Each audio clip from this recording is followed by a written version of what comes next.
Hello everyone, this is Shin Sana coming back to you with a newer Let's Play. Something I figured I'd try. It's something I figured I'd try to do. I mean, try to change it up from the usual Dominions that's going on. So yeah, this is Hegemony 3, Clash of the Ancients. This was something I got as an attempt to try and do like a first LP, like several months back when it came out. And since then, a lot of things have changed. When it first came out, the map it's not going to look as it did when we first got to it. And if you'll look back into some of the older videos, probably about a year ago, at the time this video was made, you'll see how different it's changed.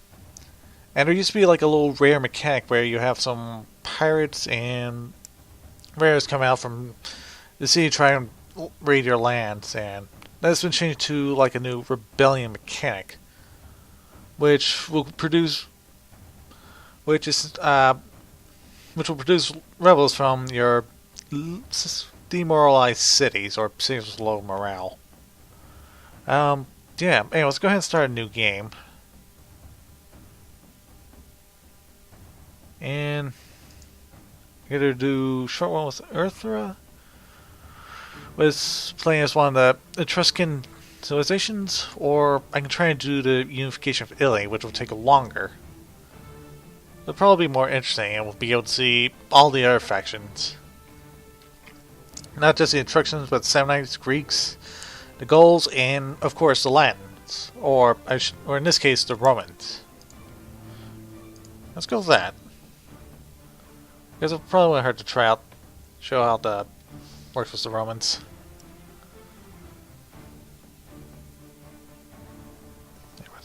I'm going to go ahead and pause this.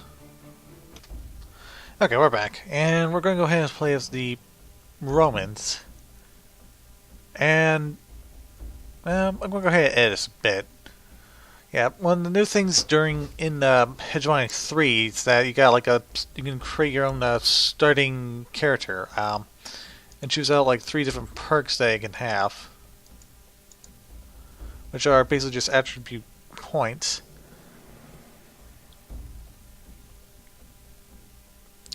And as it says right here, choosing an office is a difficulty, good way to learn mechanics and whatnot. I'm gonna go with normal for this one. Let's see, for him, I'm probably going to keep him within the city. But I don't want things to grow too fast, so what I'm going to do is have text output, XP for new units, and, let's see,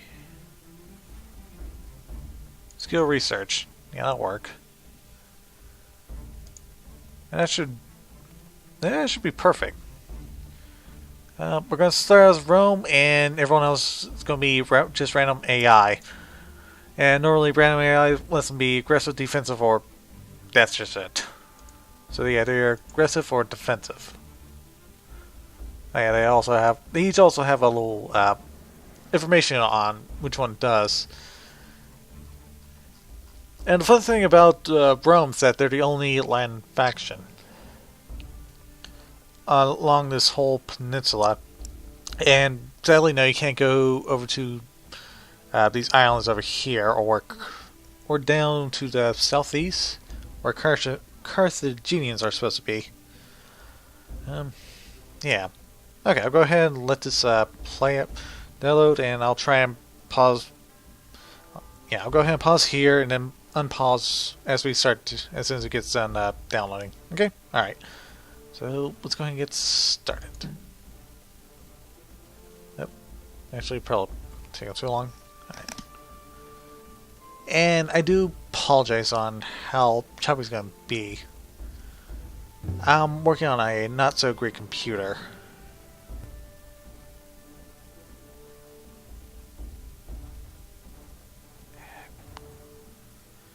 And there it goes. Alright then. Alright, as you can see here, let's zoom in a little bit closer. Let's pause a quick bit. As you can see, we have these Nope. Yeah. And you can see this is our whole city of Rome. Back before it became the great power that it's known. And we have recruit some workers. This is going to be our only city for the beginning. Here we are. And this is how the world map looks like. You got Rome right here, our main capital city. Then you got Astra and Latium and... Oh, that's just a camp. No, it's probably a rebel camp. We're gonna have to kill him here in a little bit. Anyways, right here you have Rome. And right now it has its own population of... What was it, 200? No, it's right down here. Yeah, it has a little population growth, which creates about 3 citizens per week. And it's normally due to how much food and how... Oh, boy. Sorry.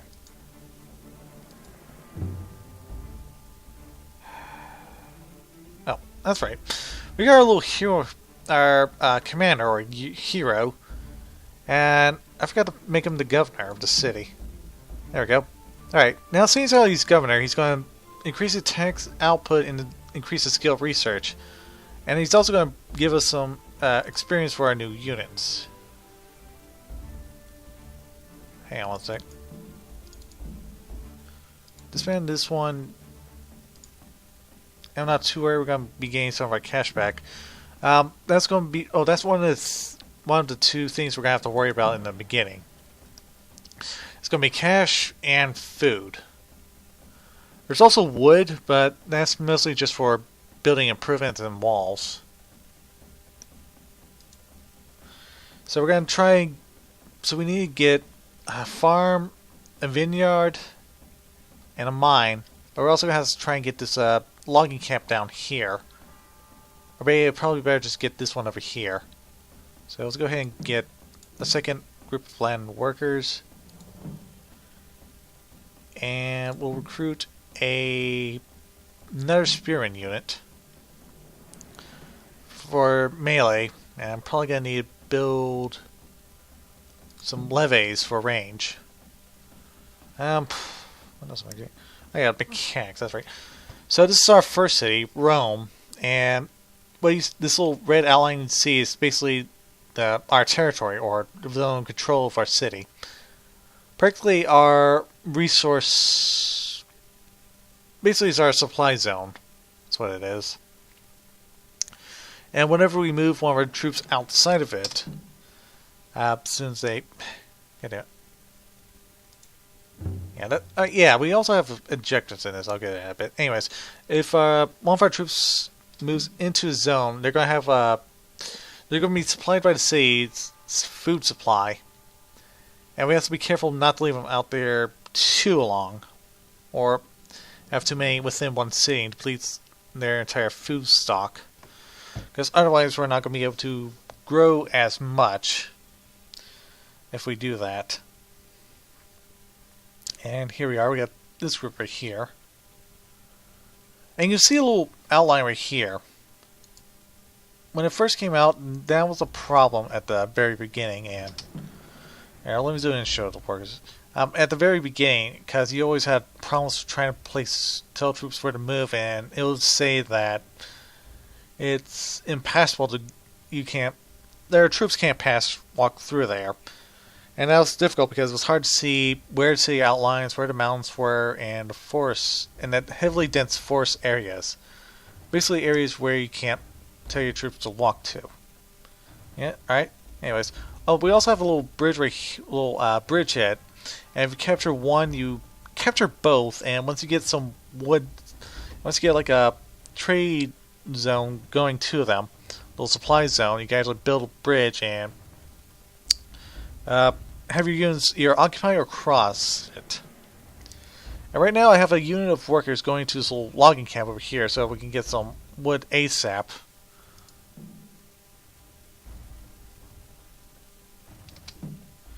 And right now they're already making their way. We need to take out this camp over here.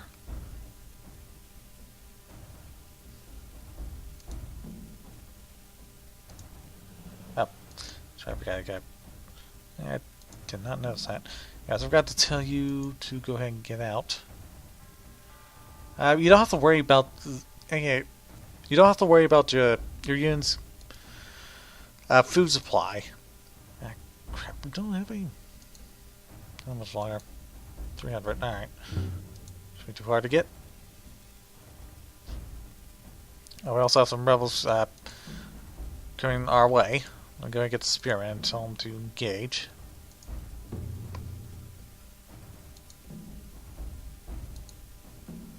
And I'm probably going to bring you out as well. As soon as the first one comes out. And should I know there's a lot. I'm trying to get it down all in within shortest amount of time. Yeah, anyways, we got a rebel soldier coming this way. I'm sending in my third spearman of Rome to attack them, and I'm going to have my levies active backup. And once that's fighting done, I'm going to capture them and turn them to slaves. Yeah, slavery is a mechanic within this game. Hang on one second. I need to take care of something. And I'm back. I'm sorry about that. I was going to take care of something. And also think a little bit of how I want to explain this. I think I got it down. Anyways, these guys here are the workers. They work on these 4 nodes. The logging camp, which brings in wood. The mine brings in your income.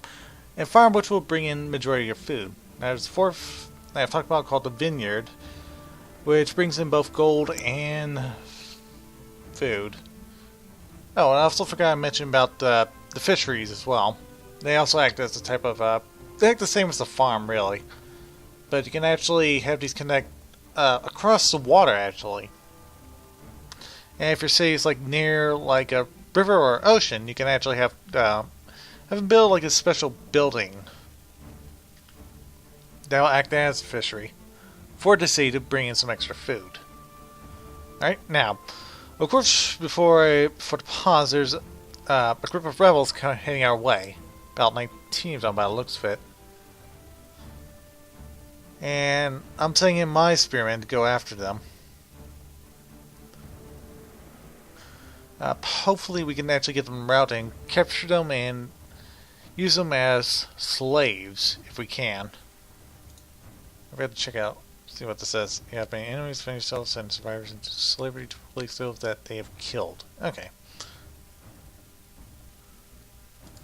Yeah, one difference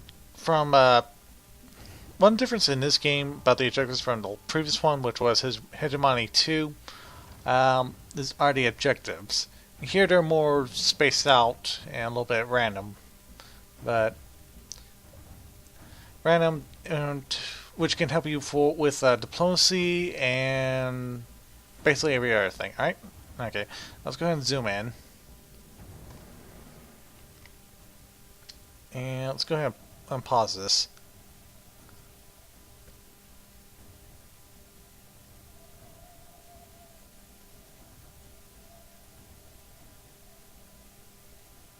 Okay, that's... Okay, our first group of spearmen here, starting about to clash. And you can actually see what age they're actually from, which is the Bronze Age. Or are we in the very early Iron Age?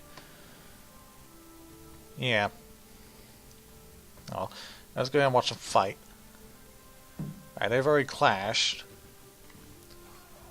It shouldn't take them too long to demoralize them. And I'm going to go ahead and back up here for a bit.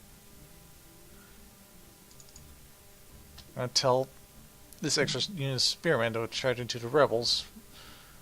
Hopefully get them to route faster. Oh, there we go.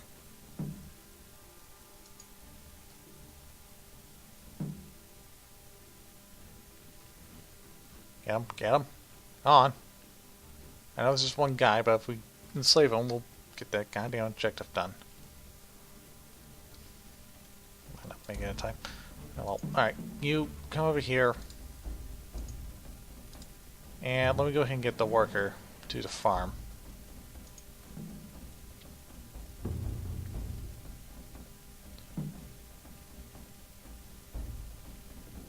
Okay, we just got done with the logging camp. I'm gonna go ahead and get a supply line all the way up to the city so we can get some extra wood. Actually, I should start generating and depositing it at our main city. Alright. Okay, there's also a camp here that once we've raised, we'll get like an extra 50 gold.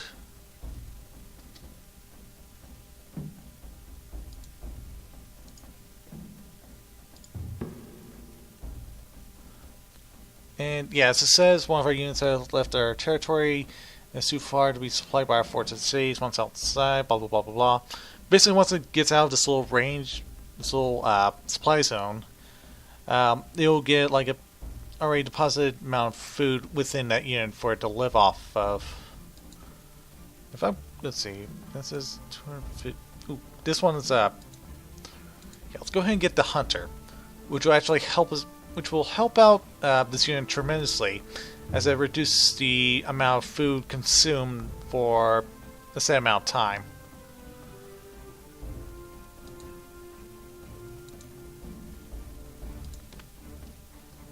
Yeah. Oh yeah, I forgot to mention that each unit gains experience in combat. Now, this is supposed to the. Yeah, it gets a bit. Yeah, for each 250 experience that are for every new unit produced within the city, they also gain some extra experience out in the field, against basically enemy units.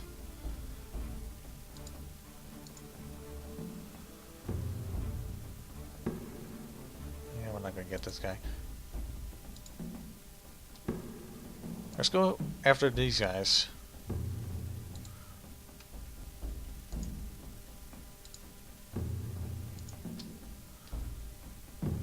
Go after their range units.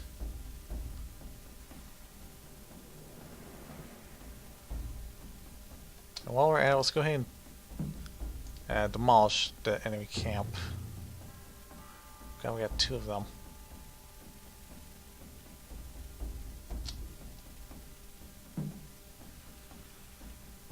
Alright. And I've just noticed some of these rebels are not at full strength. Interesting.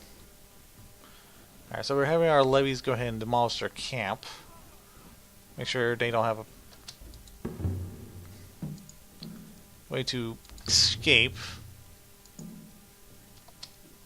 Alright, I want to try and enslave these units ASAP. Okay, there we go. Ah, dang it, did it just kill our slaves? Or I forget, let's go ahead and use a hunter.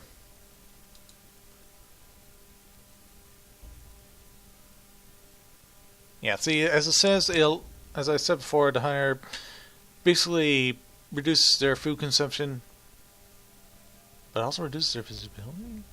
Like what?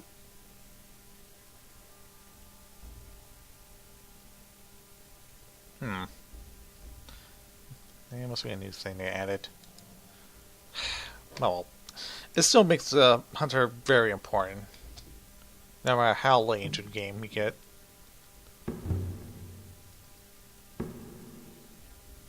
Ah, crap. We also need mines. Well, alright. So let's go ahead and get that extra work unit.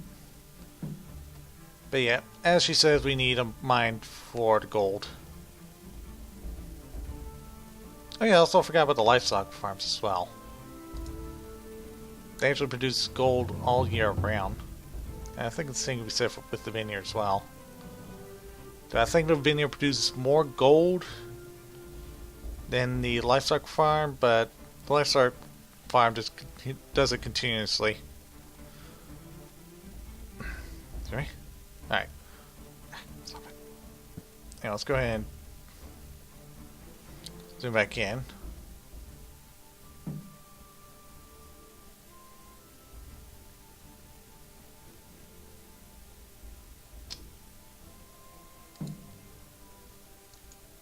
Alright. I think we got like a bonus of 18 gold.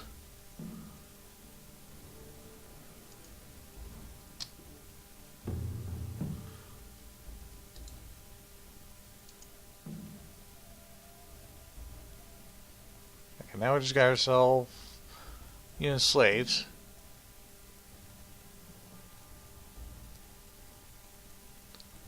And as one of our generals says, our countrymen are basically fractured without ambition.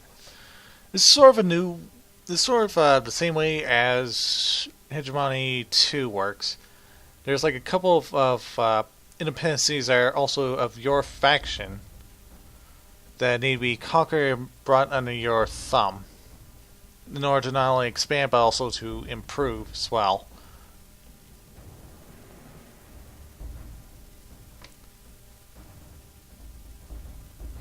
And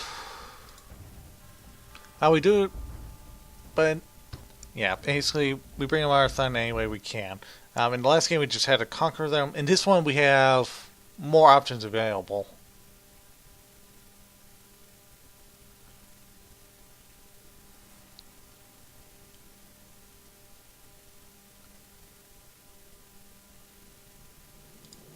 We got...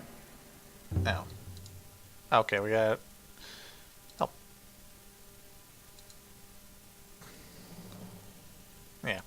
It also giving us some unwinnable tasks as well, that if we click on the X, we can actually just get rid of them.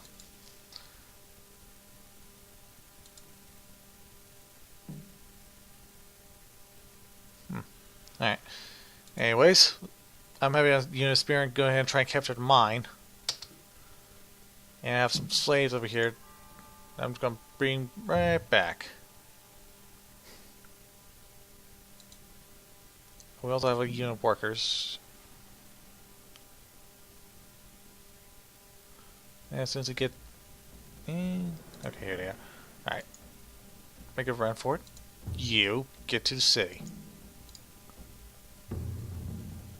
Alright, we're getting a small supply of wood in. And before I build the walls, I want to at least get the mine going.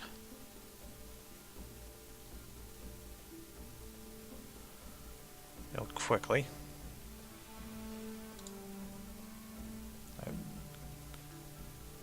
I get in. You go that way. There's also a little empty slot here that each of the nodes have, and they can either they can provide resurface production, palisade, or living quarters. Now, the living quarters will, as it says, increase worker capacity and add in a bonus repair time. The palisades give viewing distance and raid defenses. And the resource production also is basically resource production and gives a bonus repair time. Alright, so now we've got our workers in there and getting a steady income. We should go ahead and start clearing out the next camp. Oh, crap. Which one has no supplies?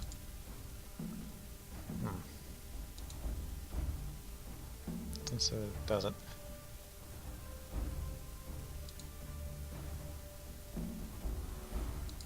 And normally I try to get as many slaves as I can so I can have some extra recruit.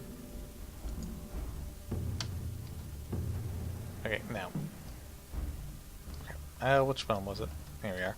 Alright, you get up there, and crap, we only got a minute left. Probably have to go.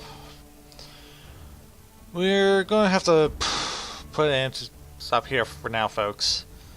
That's about all the time we have, and there's probably more I should explain in the next part. But yeah, that's all I wanted to do, really. Just get this series going. Talk about a little neat quips about Hegemony 3 that separates itself from the predecessors of Hegemony 2, which is Hegemony Rise of Caesar, and the original Hegemony 1. The first one taking place in ancient Greece. The second one takes place during the rise of Caesar, before the Civil War and his eventual assassination.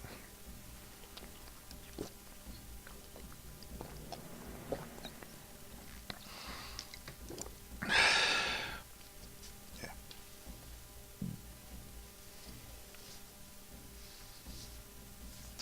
Anyways. That's all the time for half, and Yeah, that's it. Thank you guys for watching, and I hope you guys have a safe and good night. And as always, peace.